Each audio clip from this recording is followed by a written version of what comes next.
ये कहानी है गांव बिजोरा की। एक ऐसा गांव जहां की जिंदगी बहुत धीमी थी पर सुकून था। यहाँ लोग दिन भर अपने खेतों में काम करते और रात को सुकून से सोते थे। गांव का अधेड़ उम्र का हरि प्रसाद, जिसे सब काका कहकर बुलाते थे, अपने खेत पर जाने के लिए तैयार था। अरे सावित्री, मेरी लाठी कहाँ रख दी?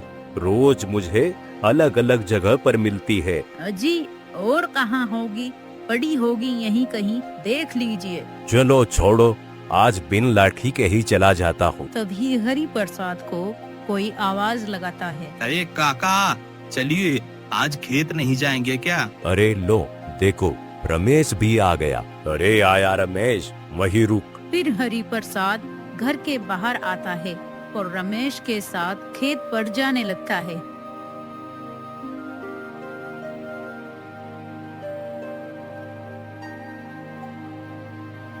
फिर खेत में आकर वो दोनों काम करने लगते हैं।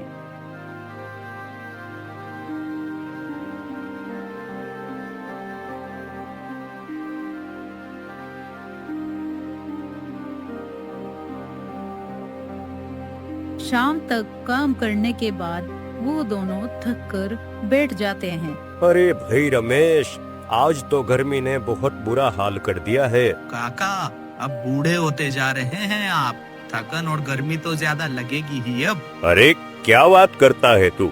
अभी भी तुझ जैसे दो को मैं अकेला काफी हूँ। ऐसे ही सब गांव वालों का जीवन खुशी खुशी बीत रहा था, पर शायद ज्यादा दिन तक नहीं, क्योंकि उसी रात गांव वालों की सुकून की नींद छिनने वाली थी। कोई गांव के किसान हरिया के घर पर निगरानी कर रहा था कि तभी हरिया को कुछ आवाज सुनाई देती है, जैसे घर के ऊपर से कुछ गुजरा हो। सीमा, क्या तुम्हें भी वो आवाज सुनाई दी? कैसी आवाज जी? ऐसा लगा जैसे कोई छत के ऊपर से गुजरा हो। अरे कुछ नहीं, बिल्ली होगी। काफी रात हो गई है, सो जाइए अब। हरिया ज्यादा गौर नहीं देता और फिर वो दोनों सो जाते हैं।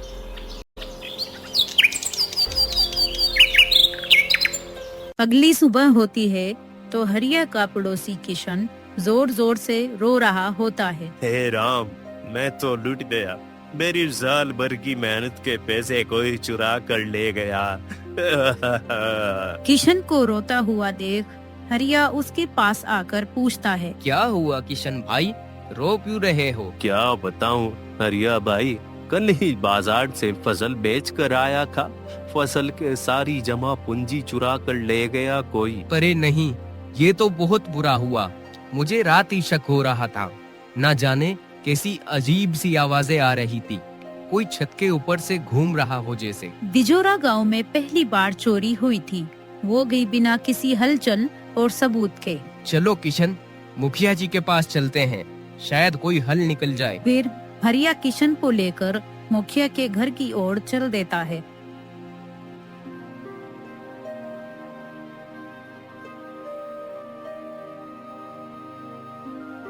थोड़ी दूर चलते ही रास्ते में उन्हें अपने घर के बाहर खड़े हुए हरि प्रसाद और रमेश मिलते हैं। अरे किशन, हरिया, मुंह लटकाए कहाँ जा रहे हो? क्या हुआ? मुखिया जी के पास जा रहे हैं काका। क्यों, क्या हुआ? कुछ बात है क्या? वो दोनों पूरी बात हरि प्रसाद को बताते हैं। क्या कहा? हमारे गांव बिजोरा में चोरी? पर ऐसा कैसे हो सकता है? ये तो बहुत गंभीर मामला है। चलो मैं भी तुम्हारे साथ चलता हूँ। रमेश, तुम खेतों की ओर निकलो, मैं मुखिया जी के पास से होकर आता हूँ। फिर वो तीनों मुखिया जी के घर की ओर निकल पड़ते हैं।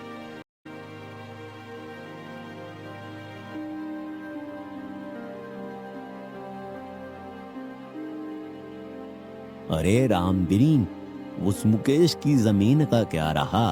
कुछ नहीं मुखिया जी, कहता है अभी बेचने का मन नहीं है। बस ध्यान रहे, जब भी उसका मन हो वो जमीन हमारे पास ही आए। तभी हरिया, किशन और हरि प्रसाद मुखिया के दरवाजे पर पहुंचते हैं। राम राम मुखिया जी, बड़ी परेशानी लेकर आए हैं। क्या परेशानी हरिया, क्या हुआ? मुखिया जी, मेरे घर में रात चोरी हो गई। मेरी फसल की सारी कमाई, सब कुछ 1 रुपया भी नहीं छोड़ा किसी ने। क्या कहा? हमारे गांव में चोरी? जी मुखिया जी, और हरिया को रात में कुछ अजीब आवाज भी सुनाई दी थी, जैसे कोई चीज छत के ऊपर से गुजरी हो। धीरे धीरे सब गांव वाले एक जगह पर इकट्ठा होने लगते हैं और सब इस तरह की अजीब तरीके की चोरी को देखकर हैरान थे। कोई कहता है कि हमारे गांव में चोर कैसे घुस आए, तो कोई बोलता है ये तो कोई जादू टोटका लग रहा है। ऐसा चोर तो हमने कभी नहीं देखा। ना पाँव के निशान, ना दरवाजा टूटा और ना उसे किसी कुत्ते ने भौंका। मुझे तो लगता है कोई ऊपर से उड़कर आया है। मजाक मत उड़ाओ, कुछ तो गड़बड़ है। आज रात सब लोग पहरा देंगे गांव में। रात आती है तो सब गांव वाले अपने अपने घरों के बाहर पहरे पर खड़े हो जाते हैं। हमारे जमाने में चोर लाठी से डरते थे, अब तो लालटेन की रोशनी से भी नहीं भागते। अब चोर होशियार हो गए हैं काका, पैसे नहीं काबू में नहीं आते। हंसी मजाक बंद करो, सब लोग पहरे पर ध्यान दो। काका, मैं और किशन पूरब के खेतों की ओर निगरानी करेंगे। ठीक है, मैं कुएं के पास देखभाल करूंगा। सब लोग अलग अलग जगह पर पहरा देते हैं।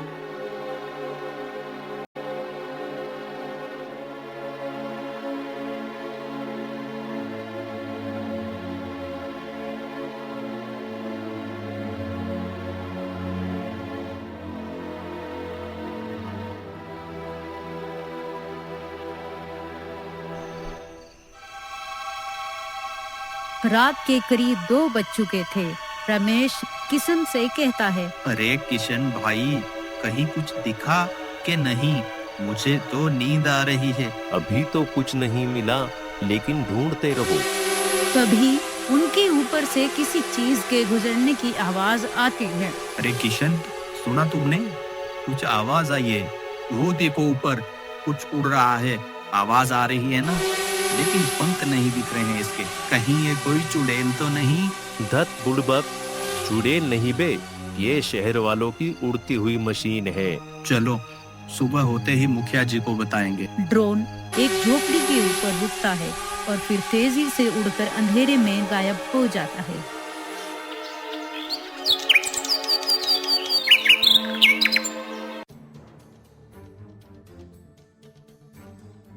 सुबह होती है तो रमेश और किशन भागते हुए मुखिया जी के घर पर आते हैं। अरे क्या हुआ, क्यों भागे आ रहे हो? मुखिया जी, वो हमने देखा, वो उड़ता हुआ कुछ था। कोई परिंदा नहीं, कोई मशीन जैसा यंत्र था। अरे कहना क्या चाहते हो, साफ साफ बोलो। पता नहीं, अंधेरे के कारण ज्यादा दिख नहीं सका, पर बिना पंख के उड़ता है और सीधा एक झोपड़ी के ऊपर रुका और फिर अचानक से गायब हो गया। तो ये बात है। शायद कोई उस यंत्र से गांव पर निगरानी करता है और चोरी भी कोई इंसान ही करता है। पर गांव में ऐसा यंत्र कौन लाएगा? ये कोई गांव वाले का काम तो नहीं लगता।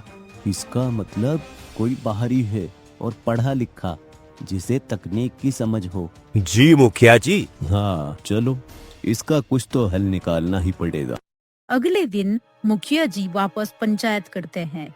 कुछ लोग चिंतित बैठे हैं, कुछ आपस में फुसफुसा रहे हैं और चोरी की खबर दिन ब दिन फैलती जा रही है। बिना ताला टूटे, बिना कोई निशान, लगता है कोई भूत पिशाच है। अरे भाई, मेरी बीवी कह रही थी कि रात में आंगन में कुछ चमकती हुई रोशनी दिखी और चांद नहीं था वो।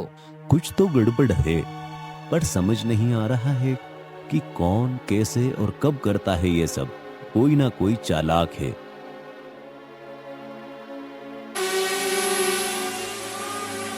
रात में वो ड्रोन एक और घर के ऊपर आता है और उस घर में भी चोरी हो जाती है और किसी को कुछ पता नहीं चलता। अगली सुबह सब लोग उसी घर के बाहर इकट्ठा होते हैं। भाई हद हो गई अब तो। ना कुछ दिखता है, ना कोई आवाज, सब कुछ गायब। काका, आपको याद है हरिया बता रहा था कि उसकी छत के ऊपर से कुछ गुजरा था? हाँ, पर अब तो रोज किसी न किसी घर से कुछ न कुछ गायब हो ही रहा है। कुछ भी समझ नहीं आ रहा। गांव वालों के इतना पहरा देने के बाद भी चोरी नहीं रुकती और ऐसे ही चलता रहता है।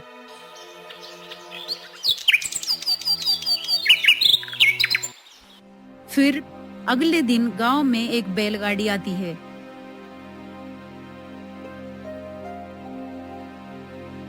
उसमें से अर्जुन नाम का एक युवक उतरता है जो हरि प्रसाद का पोता होता है। हाँ, कितना बदल गया है गांव, पर मिट्टी की खुशबू आज भी वही है। काका, अरे अर्जुन, तू यूं अचानक? बस यूं ही मन किया और कॉलेज की छुट्टियां भी थी तो सोचा आप दोनों से मिलाऊं। अरे बेटा, आने से पहले बता देता तो तेरे लिए कुछ अच्छा सा बना कर रख लेती। कोई बात नहीं काकी, आपके हाथ की रोटी और अचार अब बैठकर आराम से खाऊंगा। अरे सुन अर्जुन, गांव में बड़ी गड़बड़ है आजकल। कोई चोरी कर रहा है, वो भी इस तरह कि कोई कुछ समझ नहीं पा रहा है। चोरी? और कोई कुछ देख भी नहीं पाया? कुछ लोग कहते हैं हवा में उड़ती हुई रोशनी दिखती है, जैसे कोई यंत्र। अब हम तो ठहरे गांव के सीधे साधे लोग ये सब कहाँ समझते हैं। रात हो जाती है और अर्जुन घर के बाहर खड़ा हुआ कुछ सोच रहा था कि तभी वो ड्रोन उड़ता हुआ जंगल की ओर जाता है। अर्जुन देख लेता है कि वो ड्रोन जंगल की ओर जा रहा है और फिर तुरंत भागकर रमेश और किशन को बुलाकर लाता है।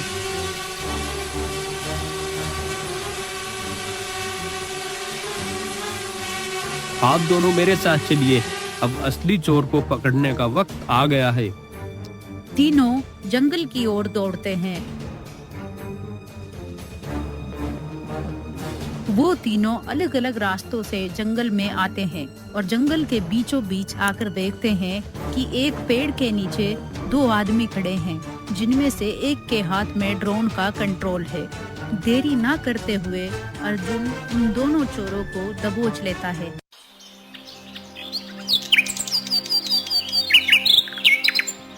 उन दोनों के पकड़े जाने के बाद गांव में अगली सुबह पंचायत होती है। अच्छा, तो ये थी असली चाल। एक ने ड्रोन से निगरानी की और दूसरा चुपचाप जाकर चोरी करता रहा। अरे भाई, पहले तो लाठी और लालटेन ही काफी थे, अब मोबाइल और इंटरनेट भी रखने पड़ेंगे क्या? थोड़ा टेक्नोलॉजी तो सीखना पड़ेगा दद्दू, मैं आपको सब सिखा दूंगा। हाँ हरि प्रसाद जी, अब लाठी से नहीं वाईफाई से चौकसी करनी होगी।